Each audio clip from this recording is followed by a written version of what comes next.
Okay. Hey guys, welcome back. Hey guys, welcome back to the Best Boys Film Club. I'm Cody. I'm joined as always by Michael. And today we got Calvin with us. Oliver couldn't make it again. This is the second true episode. The first two that we released are kind of like our intro episodes. But this is the second movie review episode. And this week it's my pick.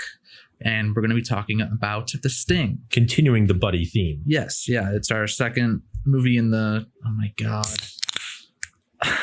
There's no better sound. It's every episode. That's crisp. He beats me afterwards. The Sting is the second movie in our buddy movie series. When I hear buddy movies, I think of... Lethal Weapon. Yeah. Robert Redford and Paul Newman. People would probably choose Butch Cassidy and the Sundance Kid over this one in terms of a buddy movie. Well, it helps that their names are the title. Right. But this movie sticks out to me. It's a Chicago classic. I watched it for the first time in my first ever film class in high school. And it really stuck out with me since. And I just love revisiting it and reliving that experience and seeing this crazy movie over and over again. But yeah. Is this just one of your favorite movies in general? It's definitely on my very rewatchable for you. Yeah, very big top list. The music, the vibes, the acting, the names of characters, the way people talk. Mm-hmm. It scratches an itch in my brain. And it helps that it's Chicago, you know. It's important to me. Being from the DC area, all we have are any spy movie. Yeah, it's spy movies. It's always just CIA movies. Yeah. We get Die Hard 4. Okay. Yeah, you shouldn't.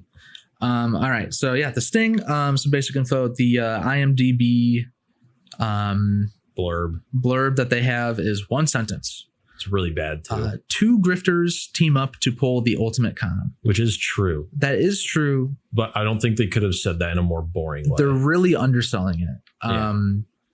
Last episode with Lethal Weapon, they also undersold that. There's a lot that goes into this. It's two grifters. It's Johnny Hooker, who's Robert Redford, and Henry Gondorf, who's Paul Newman. Great names, but they're the two focal points, but they have this whole menagerie of con artists and swindlers that they pull from. Also with great names, Kid Twist, Eerie Jim or Jim Eerie or something like that. Bunch of other guys. And there's just so many layers to this movie. I love it so much. Is there 1920s gangster names? Yes. Like Pretty Boy Floyd. There's Kid Twist is that name is based on a real guy who makes sense existed in the mobster scene in that time. That makes sense. The crime scene. Very stylized names. Yeah. Before we get into kind of a plot breakdown and what our thoughts were throughout the movie, I'm just gonna give out some cool info. So George Roy Hill, not really familiar with any other movie that he made. I think he did Butch Cassidy in the Sundance. He did Butch Cassidy. That makes sense. He's actually done a lot of really well-regarded movies, but for some reason isn't really mentioned. He's not the most prominently known name, but if I look up his filmography, it's a pretty good range of genres. Yeah, I think you're right. I think he did do Butch Cassidy in Sundance. I think he did a lot of Redford specifically. But he did Slapshot. Okay. One of the Slaughterhouse Fives. He did Funny Farm with Chevy Chase. So yeah, pretty well-known movies. Okay. But this movie takes place Depression era Chicago. And he wanted the filmmaking process to reflect that. So he made a lot of stylistic choices with the way he painted his backgrounds. It was very maroon and beige colors, so the characters would stick out in front. Transitions.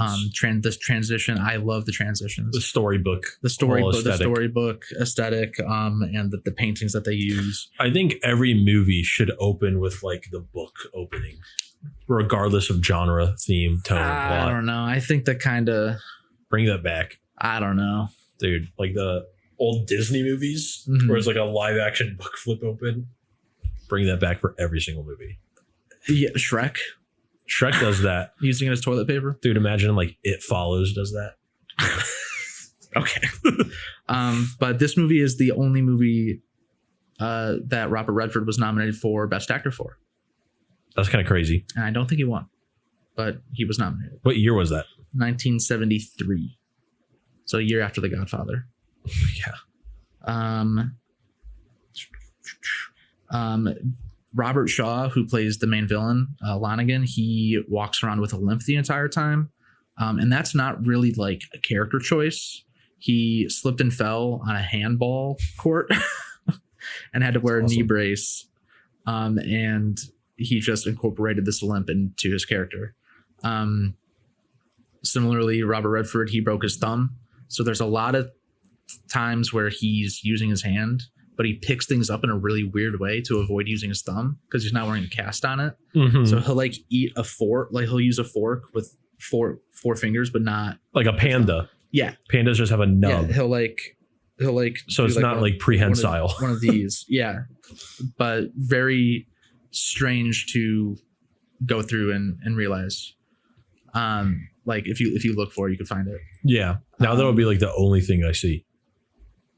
Now that'll be the only thing I see. Yeah, just like him weirdly picking up yeah. things or like grabbing a doorknob, probably. Robert Shaw I'm surprised he was limping from an injury, not just being drunk. Well, we'll get there. Okay. So most of this movie, unfortunately, it was not filmed on location in Chicago. It was filmed on the Universal backlot. They didn't have matte paintings in Chicago? What? It was filmed on the backlot in Universal Studios, and the diner that is used pretty heavily throughout the second half of the movie, whenever Lonigan and Hooker meet up, that's the same diner from Back to the Future. Oh, that's baller. Just 12 years separated. Dude, then I've seen that diner in real life. It comes up a bunch. Yeah. I think that main Back to the Future, like town square is. Yeah, that pops up. It's Gremlins for sure. It's in Gremlins. A lot of Universal movies. Gremlins. There's, I think it's Bruce Almighty. That makes sense. Where he's running around town doing a bunch of crazy stuff. Pretty iconic backlot. You talked about Robert Shaw and his drinking habits. When filming, very documented in Jaws. Yes. When filming was completed, Robert Shaw invited the director, George Roy Hill, over to Ireland just to hang out, and it turned into a 2-day pub crawl. And Hill said he made the mistake of trying to keep up with Shaw drink for drink.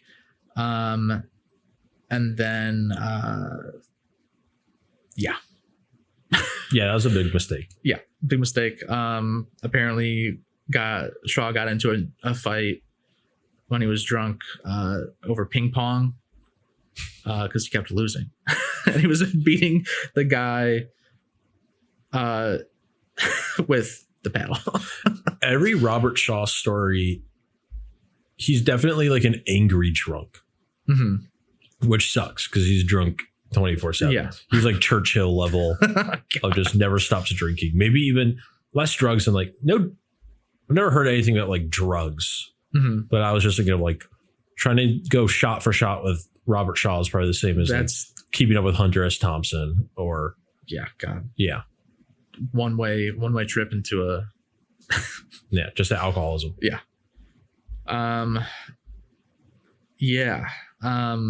you'll notice a lot of the characters in this movie drink Schlitz beer, which was the largest beer company in the world. There's no Old Calvin's Style pumping yet, his fist. unfortunately. There's a lot of slang in this movie, which I really appreciate. A lot of the times when Robert Redford, when something goes wrong for his character and somebody's asking, oh, is everything all right? What's going on? He's like, everything's Jake. Yeah. Everything's Jake. It's all Jake. Like, it's all okay. But you hear that and you're like, what the hell is he talking about? I don't know. It's charming. I like it. They say dick a lot for detective. Yes. Yeah. Which is very prominent in that era. But I just think it's always funny. Yeah. Will never not be funny. The main theme for this movie is like the song is The Entertainer by Scott Joplin, which came out in 1902. And then after this movie came out, it charted for the first time in 70 years. So one of the first prominent movies that I could think of that has done something like that. Like people think of Stranger Things with Kate Bush I was thinking of Wayne's World for Bohemian Rhapsody. Oh, yeah. Because Bohemian Rhapsody was not like a hit single. Right. And then Wayne's World kind of reintroduced it to the public. Obviously, Queen was huge. Right. But specifically Bohemian Rhapsody, people listened to because of Wayne's World. Right. But yeah, it's crazy that it was a 70-year time jump and people were like, you know what? I want to listen to that ragtime song. Yeah, without any lyrics, right? Just piano. Crazy. It's a baller song. It's great. It's iconic. But yeah, so let's get into any thoughts that you want to say before we get into kind of the plot. I'm not sure. I have a lot of thoughts, but I'm not sure if they're best to like bring them up front. Okay. Or bring them like as we go. Yeah. Okay. Yeah. So let's get going. So it starts out in Joliet, Illinois. I will say I don't remember like most of their names. That's fine. We can call them I'm going to have to call them. I'm going to call them Newman and Redford for the most part. Henry Gondorff is a bit of a mouthful. Yeah, Gondorff is also just giving me Zelda vibes. Yeah, a little bit. And then Hooker is just funny too. Yeah, yeah. So it starts out in Joliet, Illinois.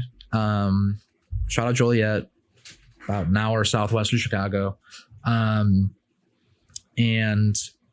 it's this guy that works for Lonigan, running the numbers and doing like embezzling, like all the blue collar, the white collar crime, like the high end, like that's skimming money off the top.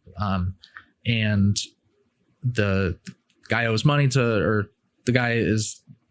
to get the $15,000 to Lonigan to take to Chicago to do whatever with.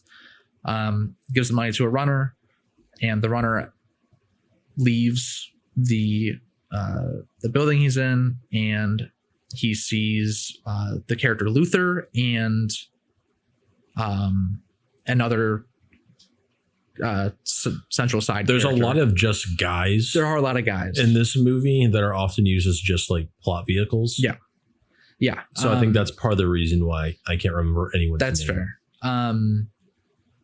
But yeah, so we get these guys running down the alley. Somebody's shouting about this guy took my wallet. Someone's shouting the N-word. Someone. So, yeah. That's what I heard. Yeah. Well, that's like part. It's not. Yeah, it's there. He's playing. The guy who's saying it is playing a part. It's part of the film. They didn't just say the N-word because they wanted to. Right. Well, yeah. To an extent. Yeah. Redford's Hooker being like hanging out with the black family is a big part of who he is. Yes. Yeah. Of course.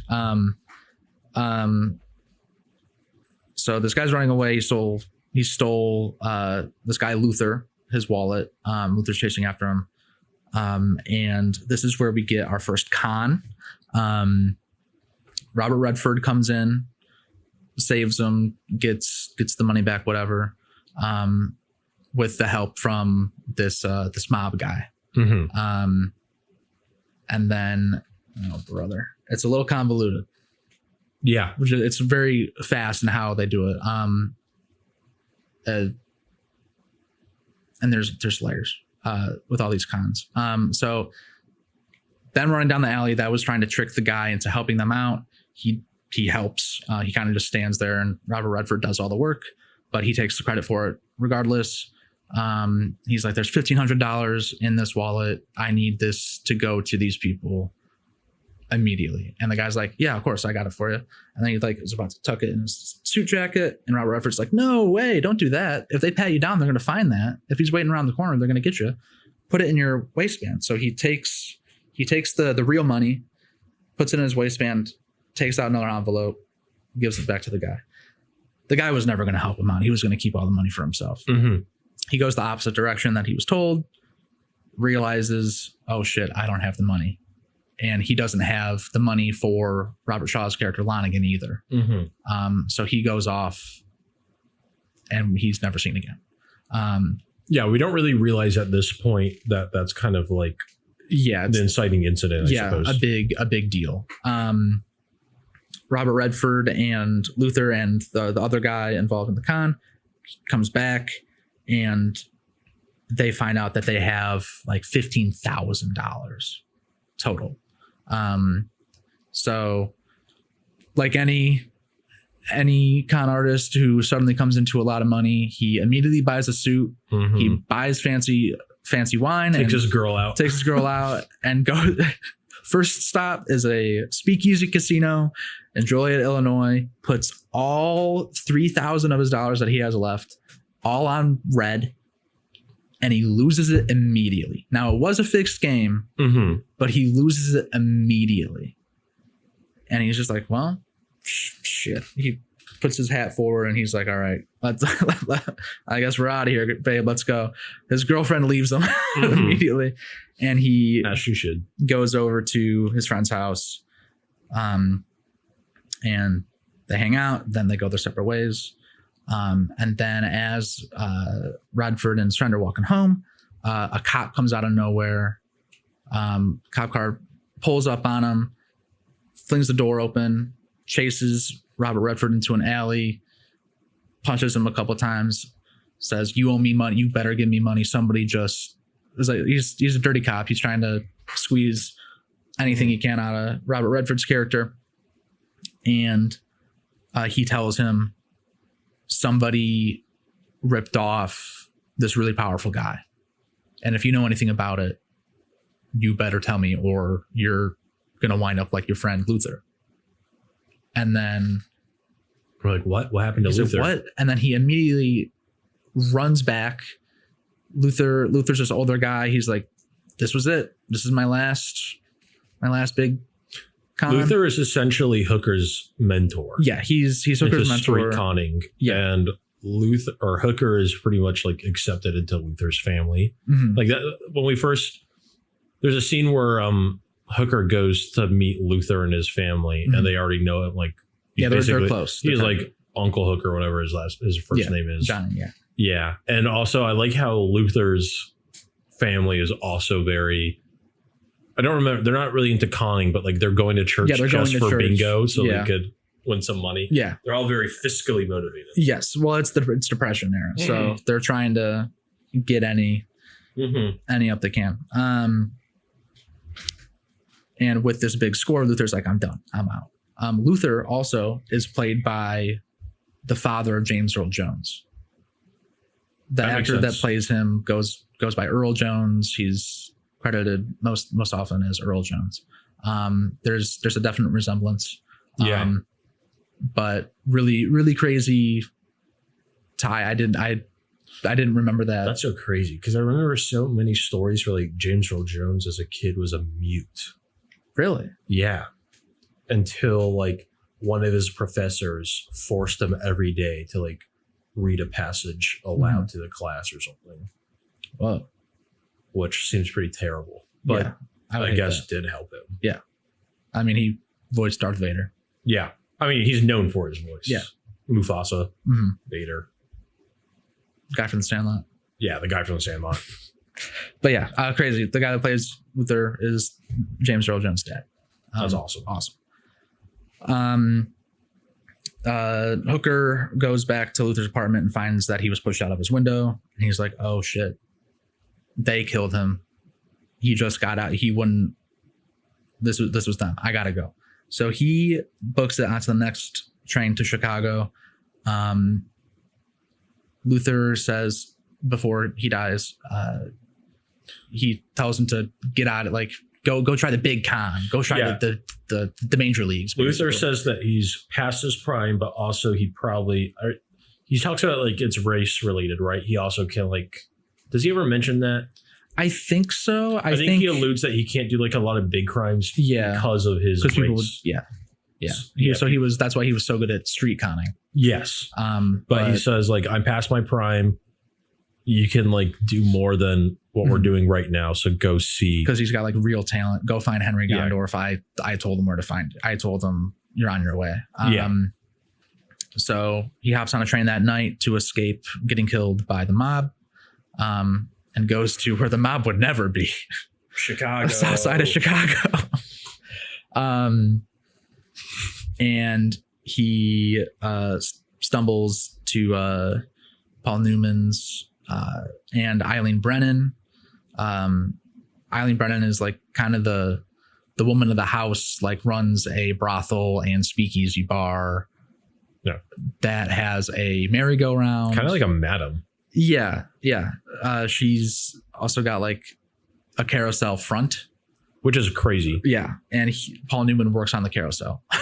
The design, this whole movie has so many things that are slipped in that are just weird. Yeah. Like a carousel, like going into a random building and there's a giant carousel inside. Chicago winters, man, they get cold. Yeah. Right, I guess. But Paul Newman's, what is it, Gondorff? Yeah. Ganondorf? Yep. Gandalf? Yep. He has one of the best like character introductions. Oh, it's great. He Redford goes throughout the building. He's looking for Paul Newman, and he hears the snoring coming down from down the hall. He enters the room, doesn't see him laying in the bed, looks in the bathroom, he's not there. And Paul Newman is smushed up, nose crunched against the wall off the side of his bed, piss drunk, passed out. Yeah, wedged between the bed and the wall. Awesome. And then it cuts to he's in the shower. In the shower, sitting in the shower, fully clothed, head basically between his knees, water running. Robert Redford just chilling back, waiting for him to wake up. Wakes up. Turn it off the shower. And then he doesn't. Yeah. They start out not on the sober yet. Yeah. It's oh man, it's so good. It's so good. Most of the rational thought is going to leave my brain the more I talk about this, and it's just I'm gonna start glazing this movie. Yeah. Because I just love it so much.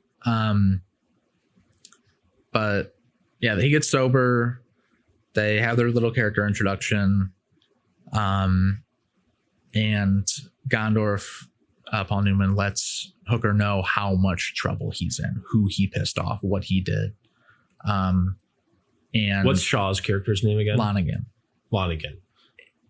Lonigan, we find, is connected to obviously like pretty much all the Illinois police. Yeah. But and also I think New York. Yeah. He's got money. He's technically a banker. Mm-hmm. But he's crooked and he's got money coming in from every avenue. And Redford, Hooker, he wants to take him for all he's worth, basically. He wants to sink him all in one go. And Newman's like, this guy's crazy. He will kill you, kid. Mm-hmm. He killed your friend. He's not above. He killed 2 other guys. Like, he's not above it. And then he eventually agrees to do the big con. And they assemble the con artist Avengers. Yep. And put together this crazy cockamamie plan.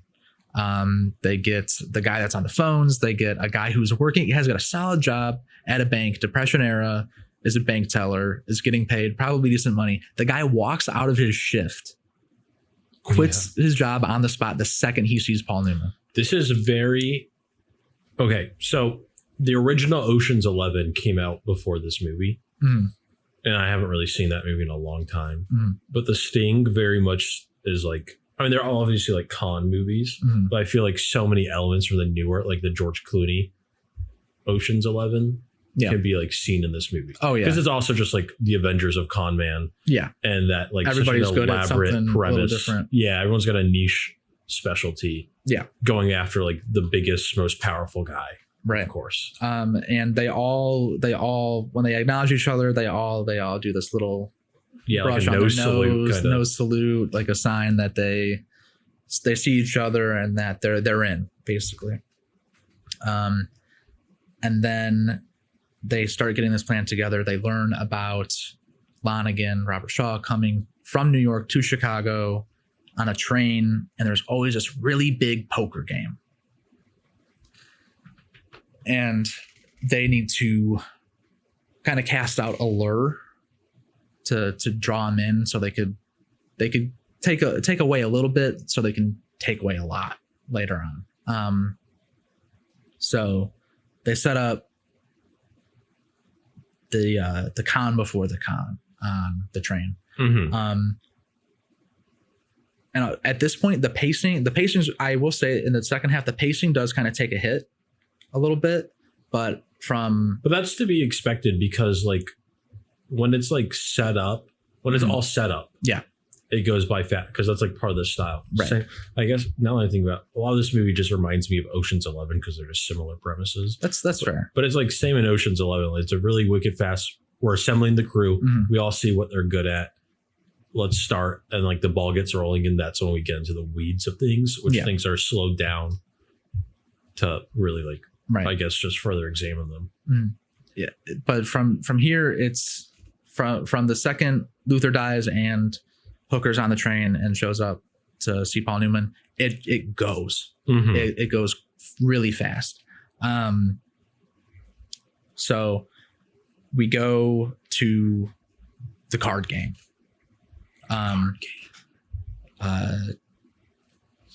Gondorf, Paul Newman is playing Henry Gondorf, who winds up playing another role to bait Robert Shaw.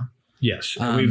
We also know a big key of this is that Shaw's character is very well known for cheating in poker. Yeah. Which is very important for this little mini con. Yeah. So that's like the little zinger that they get in. But to let everybody know, like, there's this really big card game. He plays with these really powerful people. It's really coveted. Everybody wants to be in on this. Only 2 or 3 people get in, but he always cheats. And then that's when they're like, okay, he's dirty. We can bait him. We could get him in. So Gondorf is playing a character who's going to get really drunk, and he's going to enter this card game.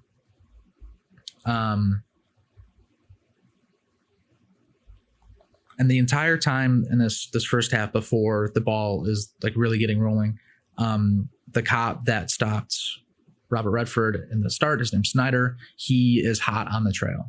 He knows that he went to Chicago. He knows the place he's frequented. He recognizes the third guy in that first con, breaks his nose immediately, and like is afraid for his life, because maybe Lonigan is going to get to him because he's dirty and he knows something.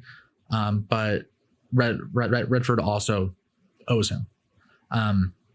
So he's pissed. He is coming after Robert Redford with a vengeance.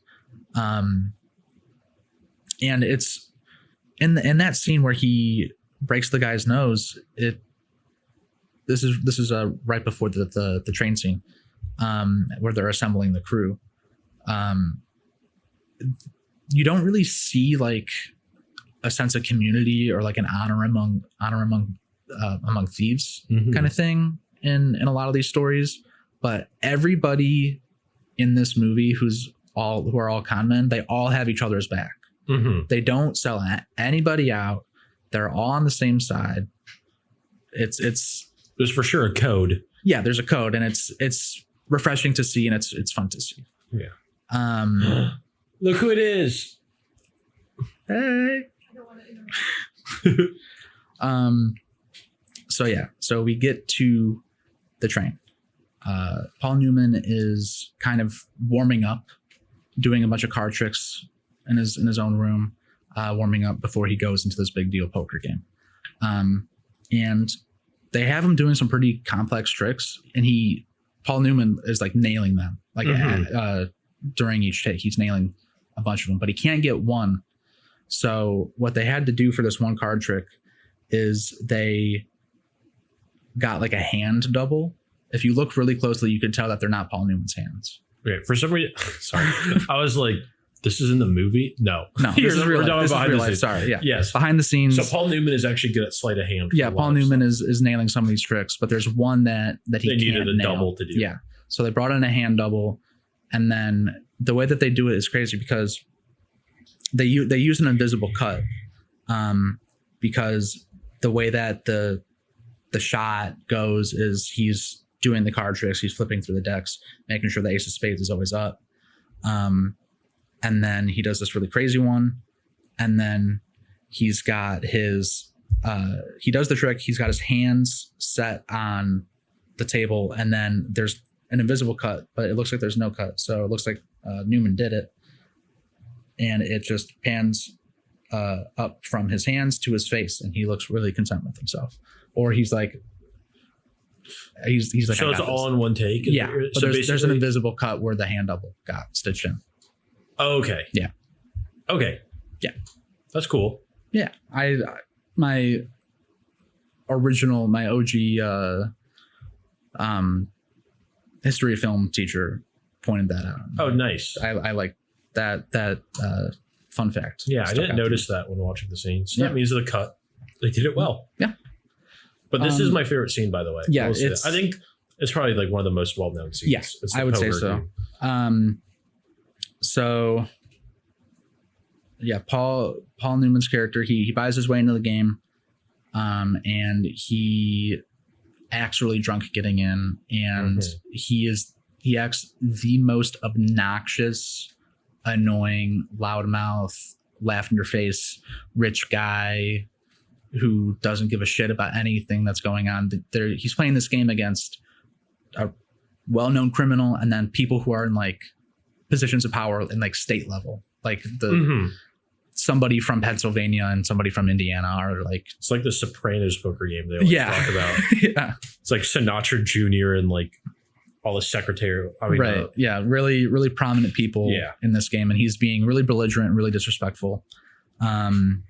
He's baiting them, and he's rage baiting. Yeah, he's rage baiting, and he's trying to get the game down to him and Robert Shaw. Yeah, and eventually it works. Everybody either folds, or because they fold, or they're really annoyed by him, and they kind of just stick around to watch how the game is going to go. And when it gets down to the two of them, Shaw cuts in a new deck where he lowballs the deck, so he ensures it. He does some sort of crazy, it's beyond me. He cheats somehow. He cheats in a way to make sure that Paul Newman gets threes and like gets a really low flush, and Robert Shaw gets a really high flush. And the entire time, Robert Shaw's got this henchman, this bodyguard, who has one of the most smug, like smarmy faces. He's got this really crazy nose, very punchable. Like, oh yeah, looks like he got punched. His nose like is really flat against his face until like the lower like nostril and tip, and he's just got this shit eating grin on his face the entire time. Is this the same one that like whispers all the time? Like he leans over to whisper directly into is his right hand man. Yeah, it's his guy. And he's just so you just want to punch him. He doesn't always say a whole lot. He's just sitting there kind of like this, and he's got that face. It just makes you laugh. So Robert Shaw, like he sets up the deck in some sort of way that Paul Newman's always going to be screwed on. Yeah. And it's high stakes poker. They're going all in. It's like $1,500 or like $10,000. It's something during crazy. the depression. During the depression, it's an insane, exorbitant amount of money. What's the inflation on that? A lot. Newman and Redford both got paid $500,000 to do this movie, which is like $3 million today. Yeah. So, Jesus, something crazy. Yeah. It's down to Shaw and Newman, and Shaw has the upper hand, and Newman is always like hiding his cards and like making sure nobody sees him. And at the last second, somehow card magic wizardry, he flips it out to be a full house with queens or jacks or something when Lonigan only has nines. And Lonigan knows that he cheated because he's been cheating and he knows the deck. Yeah. So the only way for Newman to have won is to have also cheated. Yeah. To out cheat him and to let him know that he's been cheating this whole time as well and that he can cheat better. And Lonigan is stark raving mad at this point, and he wants to kill him on this train. He obviously can't say you cheated. Yeah. Because I know. Because I cheated. It is the perfect rage bait. Yeah, perfect rage bait. And he has also been drawing out this game to make sure that when they finish, they're about to pull into the station. So nothing bad can happen. They can't kill him. He has a means throw of him in escape. a ditch. Yeah, he could get out. So yeah, really iconic scene. I'm not doing it justice. Watch a clip on YouTube. Watch the movie. Watch the movie. It's great. And then watch the clip on YouTube again. Yeah, and then come back and watch this podcast, and then yeah. And then so that's the setup, Con. And then Robert Redford comes in. Go. And Hooker, the character that he's playing, is playing another character. So there's two layers to this now. There's the actors, there are a lot of like just characters. Shakespearean layers. Yeah, it's ridiculous. So Hooker is playing this other guy who is supposed to be Paul Newman's, Henry Gondorf's character's like second in command, errand boy kind of deal. And this is where he is like feeding the bait to Shaw to be like, listen, I know his operation inside and out, backwards and forwards. I want to take his ass down. I need your money to do it. But if you give me your money, we can take him down all in one fell swoop. And then Lonigan, Shaw, is really like he wants to kill him. He's going to be in Chicago for like 3 days. He wants to kill him. And he's like, fine, this is the next best thing. All right, whatever. Let's do it. He's in. He takes a little convincing, but he's in. And he's like, but you're going to come with me. And Redford's not really prepared for this. So he's like, shit, okay. Because this whole time, keep in mind, Lonigan is looking for Hooker. And he's found him. He just doesn't know. He doesn't realize he's talking to Hooker. So he's like, oh shit, I could die at any moment. And so this starts one of my favorite gags. That's not really a gag. But we see them get into Lonigan's car, and the order goes Lonigan, Hooker, right-hand man. So Robert Redford is always squished. Like in the car, he's always like really like all right, like they're taking up too much space, and he is not allowed any space. And I just think that's very funny to see him squished in between those guys. It's a visual to show us how he feels. Yeah, and that's how a film professor would say. And boy howdy, are things closing in. Because we got two assassins that are after him. He leaves the car with Lonigan. He goes back to his apartment. He knows that's been broken into and that there's people waiting for him. He goes to open the door. He doesn't. And he runs away. Two guys come out shooting after him in the middle of the night. And then they chase him out to the street. And then we get a Bourne one of the Bourne movies where he disappears behind the truck. Oh yeah, where Robert Redford is latched onto a street cleaning car and he's riding it. Jenny walked in during that scene. That's awesome. It was so funny. It's awesome. And he gets away through that. And he's the whole time he's not letting anybody know that people are after him. I'm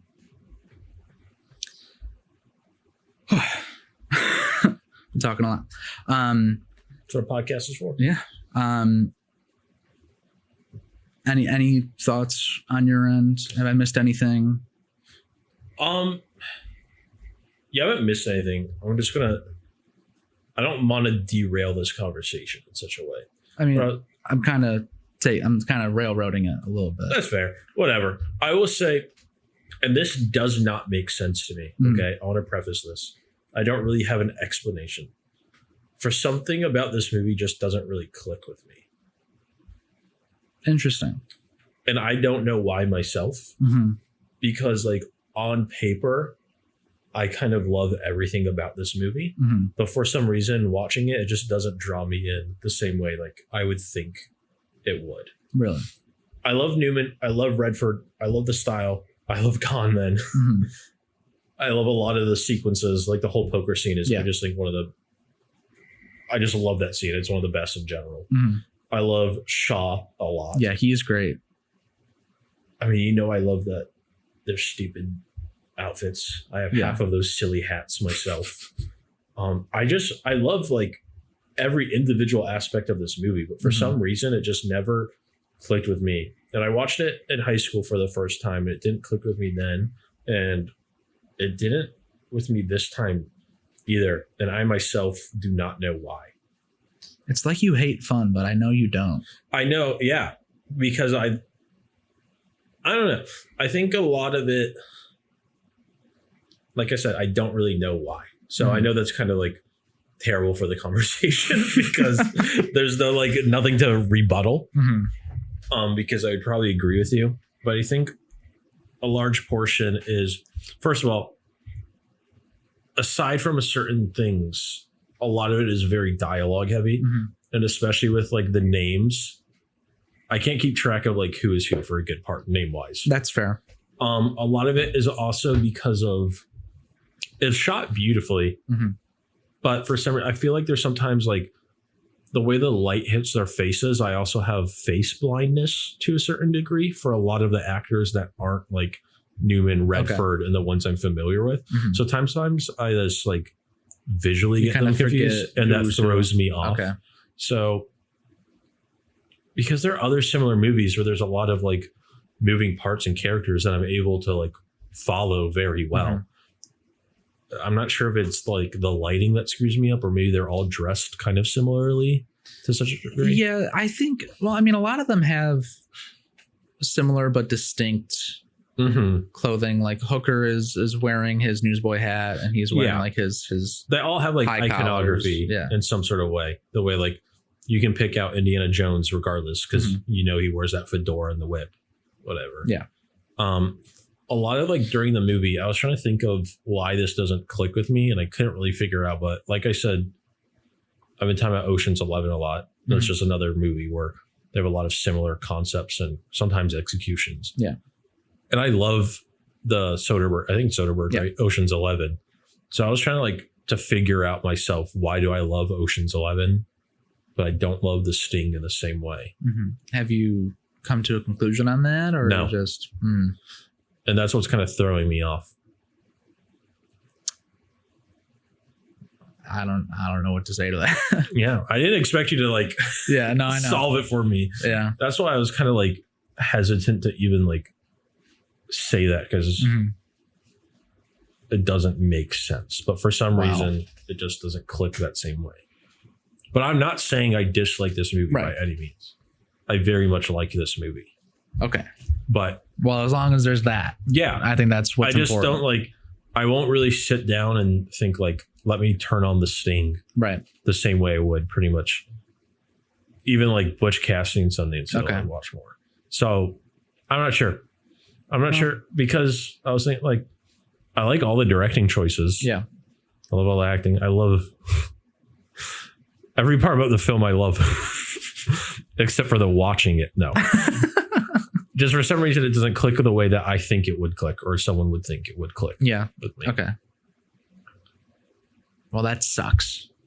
Well, That really sucks. I know it does suck because I like the movie. Yeah. But you want to like it more. Yeah, I want to like it more. I want to like it the way you like it, I guess. Because I think it frustrates me that's what frustrates me is that I know I should like the movie and I can't figure out why I don't like that. Okay. Because, I don't like it that way. Right. Because there's a lot of movies that you recognize that it's good and there's good choices and everything. There's a lot of movies I recognize are good and I don't like, and I can say why I don't like them. Okay. For The Sting, I recognize it's good and I like it, but I don't know why I don't love it. If that makes sense. What about The Sting? What specifically? I know you're like biased for Chicago in general because you're a Chicago or Illinois boy. Yeah. What is like your favorite aspect, I guess? I think we were talking about atmosphere. We talked about atmosphere a little bit and how that's more important than plot in some senses. And I just think the vibes, like I don't know, there's something about the old timey like Chicago gangster, like mobster era, where everybody's dressed ridiculously, but they're like dressed to the nines, like the hats that people wear, the way that people do their hair, the way people talk. It's very immersive. When I watch this movie, I feel like I'm there in a sense. Yeah. And I really love studio sets too. I love like matte paintings and a lot of like the not on location aspect. I guess my best guess as to why I don't love this movie as much as one would think I would is probably because, and I'd have to rewatch Butch Cassidy and the Sundance Kid to it, but I feel like all of those elements are great and they would already be there, but maybe the directing doesn't necessarily like emphasize that. Yeah, I think when you have like Newman, Shaw, Redford, you don't really need as strong as of a direction with them. Yeah, of course. But compared even to like other people. Right. I mean, but you could say that about like any movie with an awesome cast. Yeah, but you also have Robert Shaw being a notorious alcoholic and needing to rein him in. Right. But even then, like, you know, Jaws wouldn't have been great if Spielberg, like, if just like a standard director did like there. Yeah. Like those performances, those are all amazing actors. But Spielberg is like one of the driving reasons why that movie works. Right. And I think for this movie,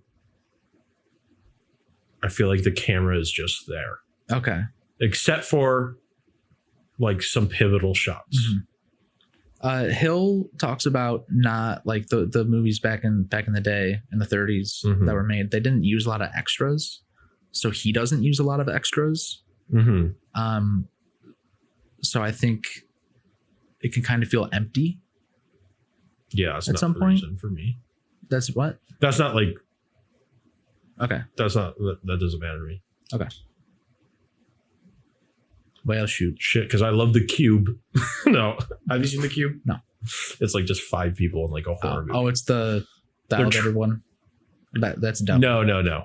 It's 5 people are trapped in like a cube with trap rooms and stuff. I'm just joking that there's no extras. Okay. Yeah, I don't know. Something about his directing, I feel like that movie would have been just as good with any director. That's fair. As opposed to George Roy Hill. Yeah. And he's a great director too. So this isn't, I guess I was like hesitant to say that because I didn't want to like be trash talking like this legendary director. But I feel like you could have put any other director in this film and it would have come out mostly the same. The direction is not really what drives this movie home. It's the chemistry between Newman and Redford, and their performances. Yeah. Which I love. Yeah. But yeah, I can see how the directing would leave something to be desired, because you could tell like Soderbergh has his fingers and all Ocean's over. 11 is a very heavily stylized film. Yeah. And so is The Sting, but a lot of it isn't through like the camera work, but more so production design and decor. Yeah. While Ocean's 11 also is Ocean's production 11's design more- because it's Vegas, but stylized. Flashy. Yeah, I even remember like a few scenes where they're like doing the blueprints. It is like, flashy is a good word for it. They did that mostly like because they did it like a normal way, but the test screenings came back and were negative, and he chopped it up to be what we know and love now, like with the scenes floating by and everybody doing their own thing. So I just think like production design was like awesome, but beyond that, it just felt like very like we're just gonna lock the camera here and let the rest play. Okay. Aside for like a few things, it's like there's a lot in the poker scene where like you see how that like there's a lot of good camera, it's a lot of shot reverse shot. Yeah, but also there's some like good moments where you see like the sleight of hand where you know like he's really directing you to pay attention to a certain thing. Yeah. And other scenes, it's just like the actor is speaking, so watch him. There's a moment, I forget when exactly it is. Calvin nudged me and was really excited about this when they do like the focal lighting. I don't remember when that is, but there's like some good lighting and camera work. They do a lot of focus adjusts too in certain things. Yeah, I guess I wish I would just like see more of that. Okay. Like the production design is beautiful, and I feel like we could have used that a little more, especially for like a con film where like sleight of hand is really important, or like facial reactions of people like breaking their character or not. I think a little more focus on that could have been applied. I guess that's my biggest thing. That's why like I like it and I respect it, but I feel like it could have been like a 10 out of 10 for me, as opposed to like if someone wants to watch The Sting, I'll happily watch with them, but I probably won't turn it on that many times by myself. That's fair. All right. Well, so anyway, they con him. Yeah, they con him. Yeah, they do it. So yeah, Robert Redford. Rip. Yes, rest in peace. Sundance. Yeah. He just escapes these assassins. And he knows that these guys, like he knew that these guys were after him before. That's why he took some precautions. But they almost got him. And the cop Snyder is closing in on him as well. And it just feels like everything is slowly closing in and surrounding Hooker. And it's feeling really tense. And he's not telling anybody about it, which is really frustrating. And then they're setting things up for the big con, which involves basically intercepting horse race transcripts, but they're delayed. Like they're replaying it. It's really I think a lot of like my hesitation for the movie also stems from beyond knowing like they're being conned and who's conning who. I feel like I get lost in the details of what's going on. That's fair. I agree. I do get lost. I don't necessarily think it's a bad thing to get lost. I think it's I don't either, because it's kind of funny to like be like, oh my God, they did that. Like they did that. That's like, what they did. But I feel like that moment doesn't really click for me as often as like other similar films do. It's some like, do you guys hear that? Yeah. This was fucking annoying. Doesn't he know we're trying to record here? But yeah, so now they're prepping for the final con. The assassins are after Hooker. And then about an hour and a half into the movie, the stage is being set and everything. There's still like 40 minutes to go. They bring in the FBI, who have been looking for Gondorf, Paul Newman. Mhm. And they think they could get to him through Hooker. So the FBI tells Snyder, the cop from Chicago, to go hunt Hooker down and bring him to them so they can take everybody down. So that adds another layer of pressure on top of the assassins, the one cop, and now the feds, and him having to be tight with Lonigan, who's looking for him. It's all really like starting to close in on him, and he's kind of not seeing a way out a little bit. But with the failed assassination attempt on Hooker, Lonigan calls off those two guys and is like, okay, we're gonna get a pro, whose name is Celino, who's based off of a real person who was an actual mob assassin. And Woody Harrelson's dad. Matthew McConaughey's dad. Mm-hmm. And he's like, once it's Celino's now, whatever Celino wants to do will be done. Mm-hmm. No exceptions.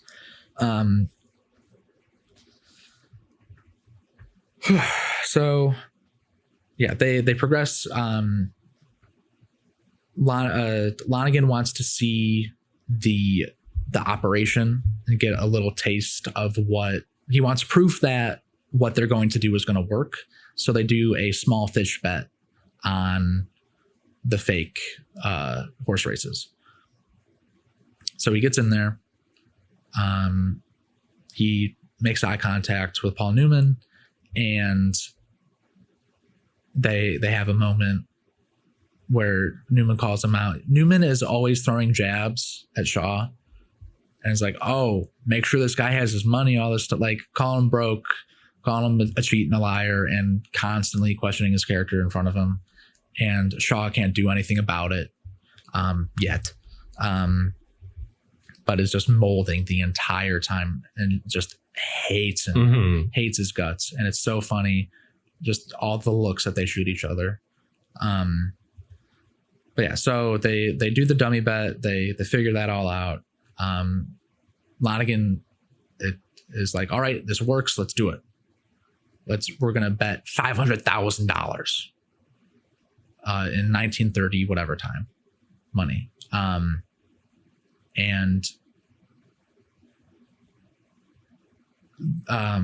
Yeah. So there's some time between that race and the big race. And this is where the pacing kind of drags, and my memory kind of fades on aspects of this. There's a romance subplot with Robert Redford. He frequents his diner, and he thinks that the waitress is cute, and they talk.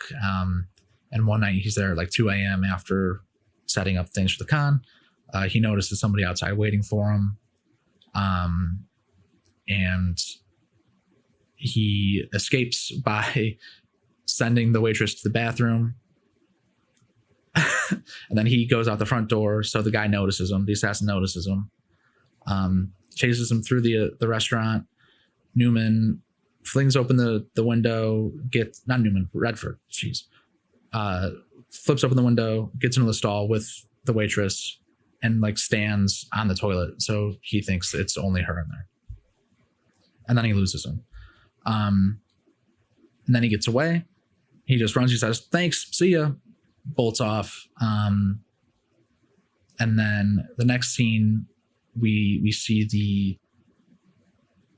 the would-be assassin keep looking for him. And then we get a POV Michael Myers, Pamela Voorhees-esque shot where we don't see anything. We just see in 1930s, we see a revolver with a suppressor on it and a black glove. And what we're told is Celino shoots the would-be assassin for treading on their territory, basically. And then after this, oh man, it's getting muddy. After this, we go back to the horse race con, and they're not prepared to take his bet at this. Like he's coming in too soon. He's like, I know this. We know this works. Let's do this now. Let's get in, get out, get our money's worth. Let's take him down. Let's take Gondorf down. And they're like, fuck. Okay. All right. So they have a plan. This is kind of like, I've been watching The Pit right now. Shout out to The Pit. Love The Pit. If you're not watching The Pit, please watch The Pit. It's awesome. But there's this the Pit kind of is like a part of this category. It's like a competency porn when people are so good at their jobs where you're just like, everybody's so good at their jobs. This is awesome. Like it's just things just kind of work. Like things are going wrong, but it works out, and you get to see people performing at the height of their abilities. And Michael Mann too. Michael Mann, Fincher, Michael Crichton. The Thing does that well. Yeah. They all make logical decisions in The Thing for the most part. This I think is one of the earliest examples that I could think of kind of like procedural. Yeah, procedural, competent people doing their jobs. Mm-hmm. And that just really that adds to it all. Like everybody's making the right decisions. Everybody has a plan for everything. They're doing everything they can. I do like seeing professionals just be professional, being good at what they do. It's like Fincher's the killer, but if he actually didn't mess up. I didn't watch The Killer. It's fine. Who messes up, the killer or Fincher? The killer. Okay. Michael Fassbender, like in the story, he messes up. Okay. But neither here nor there.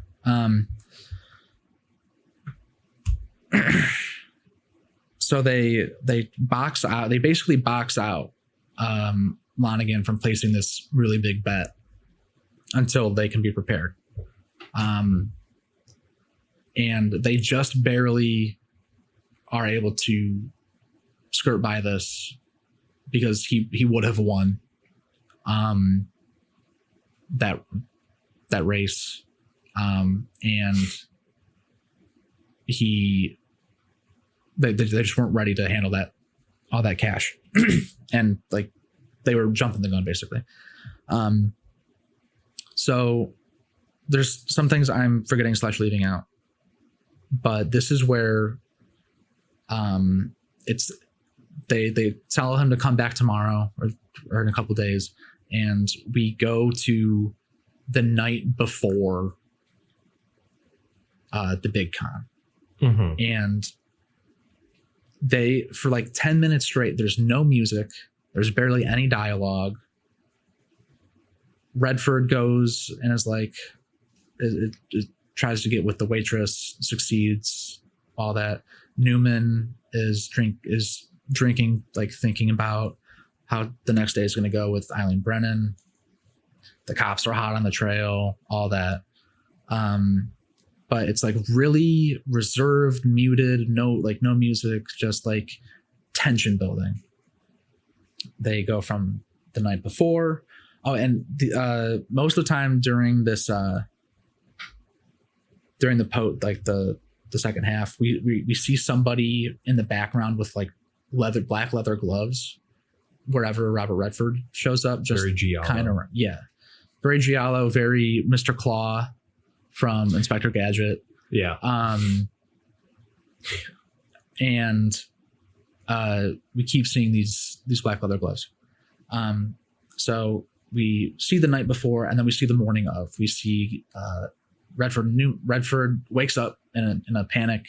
He leaves his wallet out. He's got money in there, and he immediately is like, she robbed me. She's not in here. She robbed me.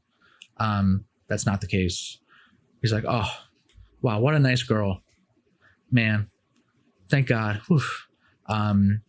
We see Paul Newman getting ready, like putting on his tux. We see Redford like putting these things in his mouth, doing his hair, making sure everything's all good to go.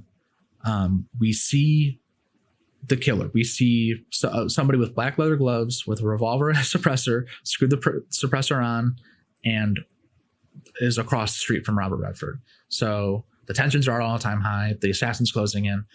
The con's about to happen. Somebody knows something. Something's going on.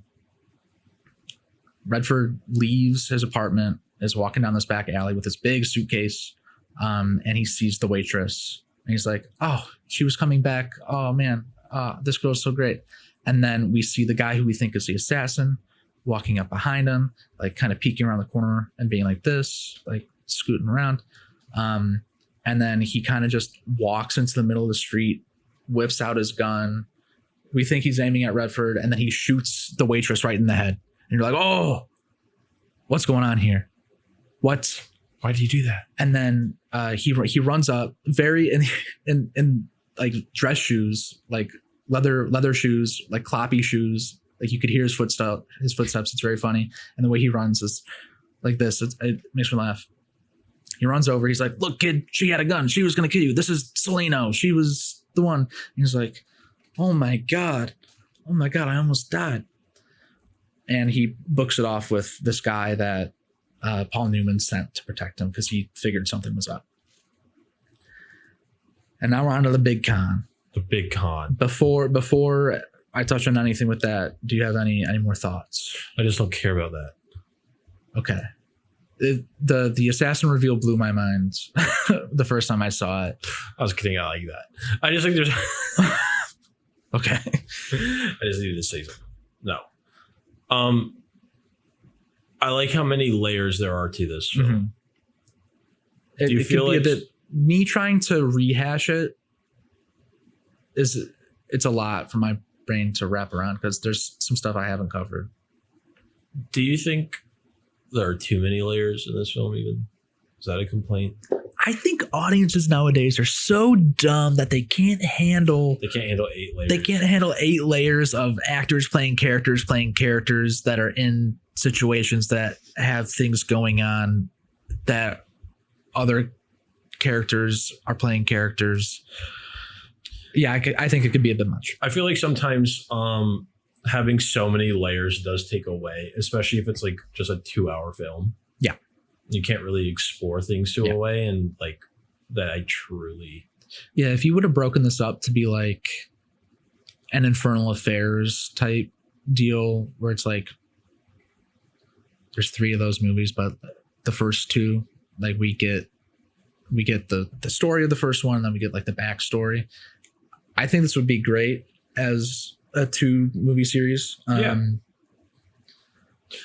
think it works now. Like it works now. It is a lot. There's a lot of mental gymnastics, a lot of hoops to jump through. I think it works overall. Obviously, it's a very highly acclaimed film, and I'm kind of like the odd man out for just like liking it, I suppose. But I feel like sometimes if you strip away a layer or 2, you can probably go into further detail and explore. Yeah. You can really hash out like the more important base layers. Right. Like, because a lot of movies do just, not this movie specifically, but a lot of films do get really messy trying to juggle too many things. It really trusts, and I think this film misleads the audience as well. Yeah, I think I think it does it well, but like borders a little too much on being a little too messy. Yeah. It's especially with a lot of it being very dialogue heavy. That's fair. But yeah, so the big con. The big con. Every big time kahuna. Yeah. Every time Lonergan is gonna place the bet, like anytime he figures out what the right bet to place is, he goes to the Back to the Future diner. That doesn't look like that yet. It looks different. He hangs out at that diner. He slumps into this phone booth, takes the call, and goes across the street to the I don't even know what to call it, the basement where the con is being held. Okay. And he hears these things, this is crazy. Every time he gets it told, he goes, got it, hangs up the phone immediately, doesn't write it down, nothing. I would have messed it up immediately. Yeah, he memorizes There's everything. No way I'm remembering anything this guy is. He nods, gets up, walks across, places the bet. And then they're there. There's a little bit of there. There's a lot of tension because this is Redford's final play. This is Gondorf's final. Like this is everybody's final thing. The cops are coming. They know where they are. They know what they're like. Hooker sells them out to the cops. Like you're like, this is it. This is where it all goes bad. Lonigan places the bet. He sits down. A little bit of time passes. The guy that he talked to on the phone, Kid Twist, is like in disguise and is like, I had to come in and see like I had to see us win. Like this is gonna be great. This is gonna be huge. And he's like, you got the bet in okay? And then Lonigan's like, yeah, this horse to win, this horse to place, this horse to show. And then the guy goes, what? No, it was this horse. He got the order wrong. And then Shaw gets up, shoots a look at Redford, and then it's like, oh God, this is all going bad. This is all going bad. He's going to get his money back. He's trying to get his money back. Then the feds bust in, right at the last second. And Newman sees the cops and it's like, what the hell? The cops are like, all right, Hooker, you can go. Thanks for the tip, kid. And he turns his back on Newman. Newman takes out a gun and shoots Robert Redford in the back. And you're like, what the hell is going on? As a teenager, I was like, what? No, this is insane. This is what a shitty way to end a movie. This is crazy. Mm-hmm. And then Newman shoots Redford. The FBI agent in charge shoots Newman. They both go down. They both have blood coming out of their shirt, blood coming out of their mouths. The FBI agent's like, Snyder, the cop, get Lonigan out of here. He cannot be seen here. All this, he's an influential guy. Grabs Shaw by the hand, leads him out. And then the second they're out the door, somebody's like watching them go. The second they're in the clear, the FBI agent starts laughing, puts away his gun. He's like, all right, Henry. All right, Johnny, we're all good. And they both get up. They wipe the fake blood from their faces and their suits. And they did it. They pulled off the big con. And then it ends with them gathering their things, walking down the alleyway. And then as they turn the corner, it's an old school like cartoon, like that's all folks, close in to a pinpoint, and they turn the corner and they're gone. That's the end. I do really love how much they embrace the style of the film, the era that they're depicting. Yeah, if I think it would have been a little hollow for them to be like, okay, to ignore the filmmaking aspect of that era. Mm-hmm. And I think that it was the right choice to embrace those and to just really commit. I think it adds to it all. Yeah. Yeah. Clip Farmer. Did you like the movie? Yeah. Had you seen it before? Mm-hmm. Shut up. What's your rating? 5-star? Like out of 5? Yeah. 4.5. Okay. What's yours? Like 4.5 or 5? I've had it at 5. I think I might have to bump it to a 4.5. How come? What are like the gripes of it? I think the pacing in the second half kind of detracts from it a little bit, but the tension building and that last act is so good and it makes it all worth it. But the layers and the convolution, how convoluted it is. Mm-hmm. Like rewatching this, I forgot that the feds were fake. Yeah. I was like, oh my God, the feds are here too. Like, I mean, and I think that's how you know it's a good. I remember good that movie ending. Mm-hmm. So I didn't forget that part, but that is good that it tricked you again. Yeah. I remember that they shot each other. Yeah. But I was like, oh my God, give this guy a break. Like I forgot. And Hill has talked about like, yeah, there was that wasn't as well, like as included as well as it possibly could have, because we wanted to mislead the audience. So, but I think it works. I think it can be, I understand it feeling a little half baked, but I think it tricked me, and maybe I'm just a sheep, but that shit's awesome. Yeah. But yeah, still, I think I'll bump it down to a 4.5. Just because of like the Feds aspect, like, you think they could have included more, or what else? The pacing and the pacing. The layers. I think there might be one layer too many. Like, I understand they couldn't use Hooker's name in the con, right, for Shaw, but I think they overthink it a little. Overthink it, and it's also like I'm not thinking about these characters as Johnny Hooker and Henry Gondorf. I'm thinking of these characters as Newman, Redford, and Shaw. Remind me again,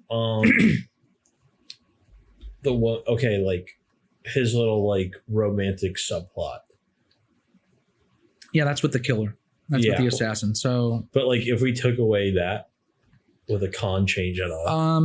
No, in the grand scheme of things, it doesn't change anything. It's just adding another source of pressure down onto Hooker. Right, but I think there's already like that's already established. Yeah. So I honestly think like taking away some sort of plot like that, one of those layers, would have been like, I understand that's like a good reveal, but does it really matter? That's fair. In my opinion, it doesn't. That's fair. Like this movie would have been the same without that. We already got enough like twists and turns. Right. This whole movie's end is twists and turns and twists and turns. And now it's like a twist and turn that doesn't actually tie into the plot. And not everything needs to be like so tied into the plot. I understand a lot of it is just like to explore characters. That's often more important than the plots. Right. Yeah, I think it's. But I think sometimes they do a little too much of that. Yeah. And it becomes a little needlessly juggling things. Yeah. I think they kind of depict Robert Redford's character as kind of like a ladies' man. Like he wants to be with somebody. Kind of like in a puppy dog way. Yeah. In that sense, he's kind of vulnerable in that. Yeah. And that's like a way in to like wedge your way in and kind of trick them. Which is what she does. But, right. But I think even without that. Yeah. There's other ways to, there's other ways to construe that. Yeah. I mean, like most of the film is once again, like about his relationship with Newman and like how he's getting vengeance on that. So if we already have enough of an arc for Redford. Right. Yeah. Hooker that we don't need any form of romantic subplot. That's true.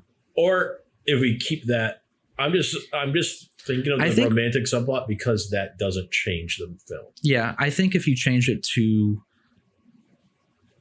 if we take out a couple layers instead and have her more pivotal for, like she's involved in the con or something. Yeah, then I totally get that. But right now it seems like we're already juggling so many things. Yeah, let's focus on the ones that actually like pertain to the arc. And if you want to make it more like deliberately a buddy movie, like you can add more, like, because I glossed over a lot, but like you get that Newman and Redford care for each other. But I think, I don't know, any more time with them on screen together is gold. Right. I don't think you necessarily should have to sacrifice. I'm fine with this movie being longer. Yeah. You know, and if it was just a hangout movie with Newman and Redford pulling cons, I would be happy with that. I don't think you need to sacrifice. Yeah, I do think I want there to be a little more of them together. Yeah. But I wasn't even thinking in terms of like runtime. Yeah. I was just thinking in terms of there's so much going on. There's a lot going on. That's kind of that not even kind of is unneeded. Yeah. Which is fine sometimes, but you already have so much that you're juggling. Let's just like really focus on that. Yeah. Unless whatever you're adding truly adds something so substantial to the character or to the overall theme of the film. Yeah. Which I don't think this pertains to. That's fair. But beyond that, I appreciate that. Yeah. I love the script more than the film. I guess not. I love the film, and I love like pretty much every element of the script as well. I love how heavily stylized it is as a film. But like I said, I think pretty much a lot of it not relies on. I think any director could have done that film. That's fair. So what star rating would you give it? Yeah, we gave ours. You didn't give. From like, if I'm doing it from like a film analysis, I'd do like 4 stars. If I'm doing it from like you personally, I'd be like 3.5.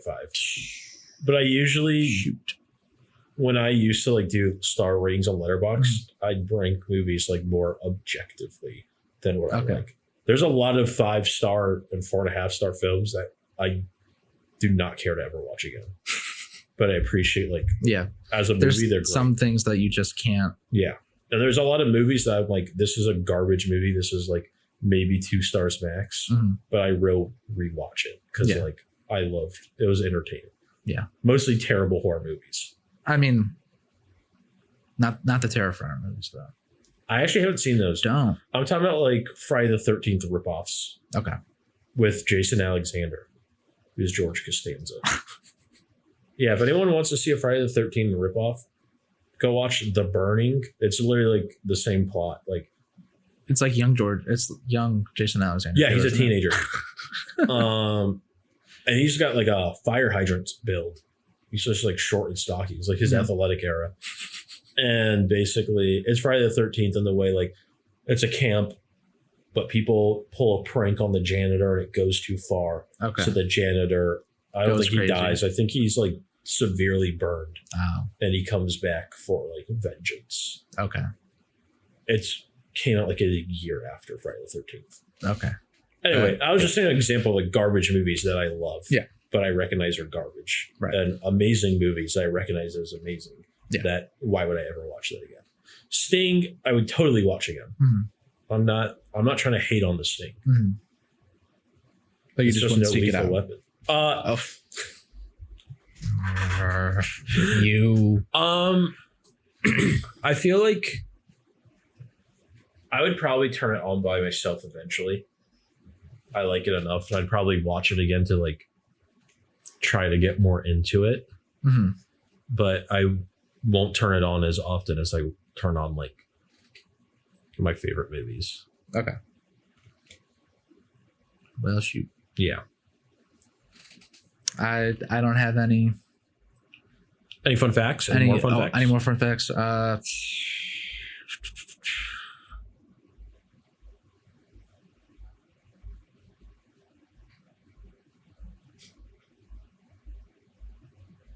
Jack Nicholson turned down the role of Johnny Hooker before Robert Redford decided to play it. That makes sense, but Jack Nicholson is already so like weird.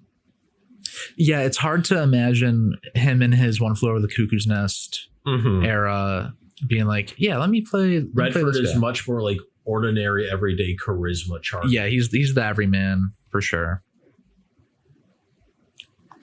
Everyone in that movie is like just so genuinely handsome. Yes, it's crazy. Robert Shaw is one of my favorite actors. One of the best actors. I've really only seen him. I would not want to hang out with. I've really only seen him in this and Jaws. That's really all you need to see him in.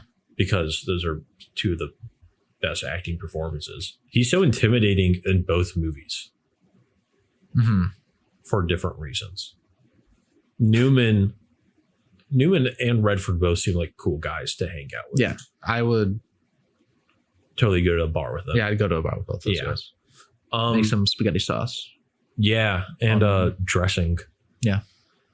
Redford, was he a president in the MCU? He was someone. Yeah, he's the guy. He's some government guy, right? He's the guy in charge of Shield who takes over in Winter. He's like a Hydra agent. Fury. Yeah, he's a Hydra agent. Yeah, he's a Hydra agent in Winter Soldier. He tries to take over, and then he doesn't show up until Endgame when they go back in time. That's crazy. It's very interesting to like think about how many like amazing actors from like an era like this. When did this come out? 73. Yeah, how many of them are like in the MCU or would be if they were still around? God.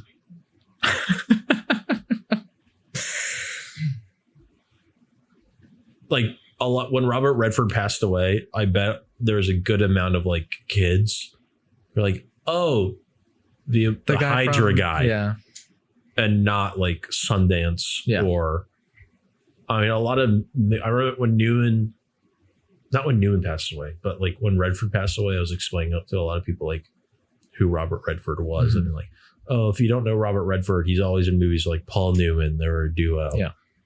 And they're like, who's Newman? And I had to explain it. Like, have you gone down like the dressing aisle? Have you seen a man eat 60 eggs? Have you seen Francis from Malcolm in the Middle eat 100 peeps? They do a Cool Hand Luke parody. Yeah, a lot of people know. I probably imagine a lot of like 8-year-olds know Redford as. Well, I don't think the 8-year-olds are watching Winter Soldier. Even I think they are. I hope so. You want to hear a fun fact? Yes. Robert Redford and Paul Newman have only been in 2 movies together. Have only been in 2 movies together? That makes sense. That's crazy to think about, but it makes sense. But they were friends in real life. Yeah. Okay. Butch Cassidy in this. Yeah. Wild. There's probably a lot of other like iconic duos that are not as like what's the word? Like pervasive. Mm-hmm. Well, I'm thinking now a lot of them have like direct sequels, so they're inherently like like Gibson and Glover were so good together, but they're in the Lethal Weapon movies mostly. Like, so I feel like there's other actors that work really well together that are also not frequently. Yeah, probably like a lot of 2000s like comedy. I bet. Yeah.